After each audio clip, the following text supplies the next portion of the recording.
नमस्कार मैत्रिणींनो, सुहासिनी सुरेश पांडे यूट्यूब चॅनलवरून मी तुमचे सर्वांचे सहर्ष स्वागत करत आहे। कशा आहात? मजेत ना?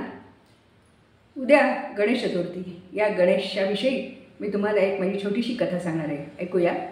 Oh my friend Ganesha. दुपारी 12ची वेळ। तृप्तीने घराला लॉक केले आणि ती खाली गेली।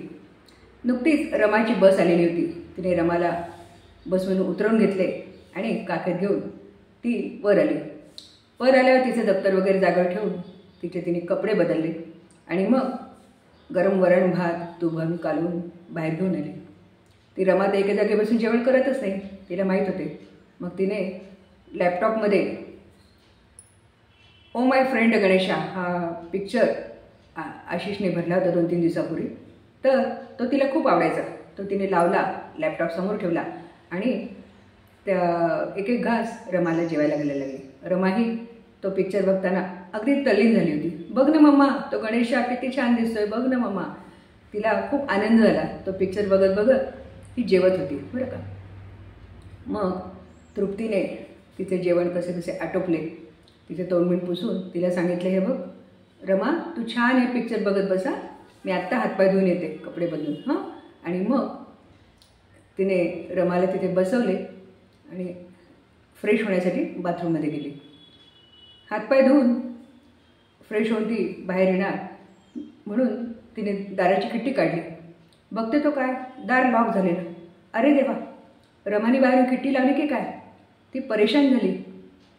तिने जोरजोरात दार वाजवले, रमाला आवाज दिला, पण तो पिक्चरचा आवाज मोठा होता आणि रमा तो बघण्यामध्ये अतिशय तल्लीन झाली, त्यामुळे तिला तो आवाज काही ऐकायला आला नाही। रश्मी खूप परेशान झाली। काय करावे आता? घाबरून गेली ती एकदम। बाथरूममधल्या स्टूलवरती चढली आणि खिडकीतून तिने बाहेर पाहिलं, कोणी आहे का? तिने नजर वळून पाहिलं आणि जोरजोरात जीवाच्या आकांताने ती ओरडली, कोणी आहे का? कोणी आहे का खाली? प्लीज मला मदत करा, कोणी आहे का खाली? Help me, help me. तिने जोरजोरात आवाज दिला।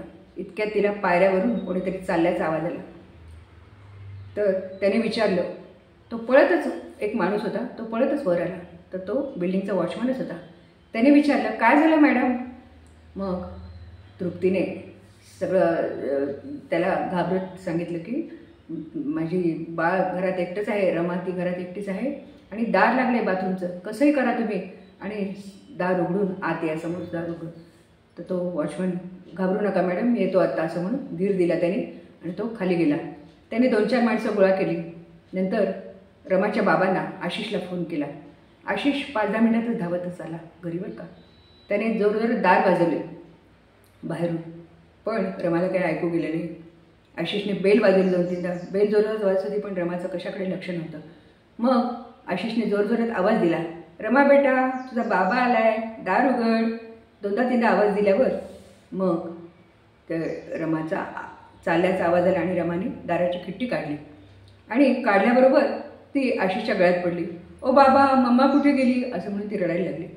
आशिषने तिला काखेत घेतले, कसे समजावले आणि धावतच तो बाथरूमकडे गेला। त्याने दाराची खिट्टी काढली बाहेरून आणि तृप्ती तिथून बाहेर आली।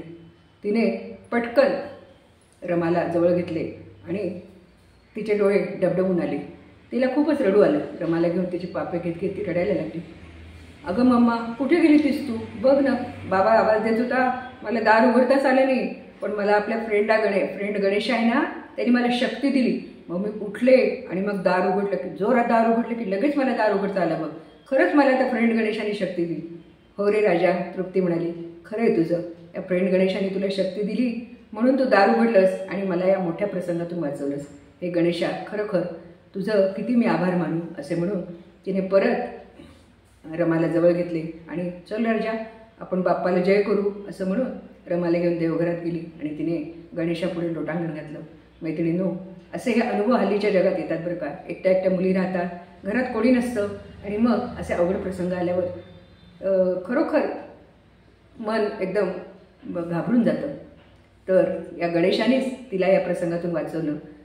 मैत्रिणींनो, अशी ही ओ माय फ्रेंड गणेशा ही माझी कथा तुम्हाला आवडली असेल तर या कथेला लाईक करा, मैत्रिणींना शेअर करा आणि खूप आवडली तर माझ्या या चॅनलला नक्की सबस्क्राईब करा। भेटूया आपण पुढच्या व्हिडिओमध्ये। खूप खूप धन्यवाद।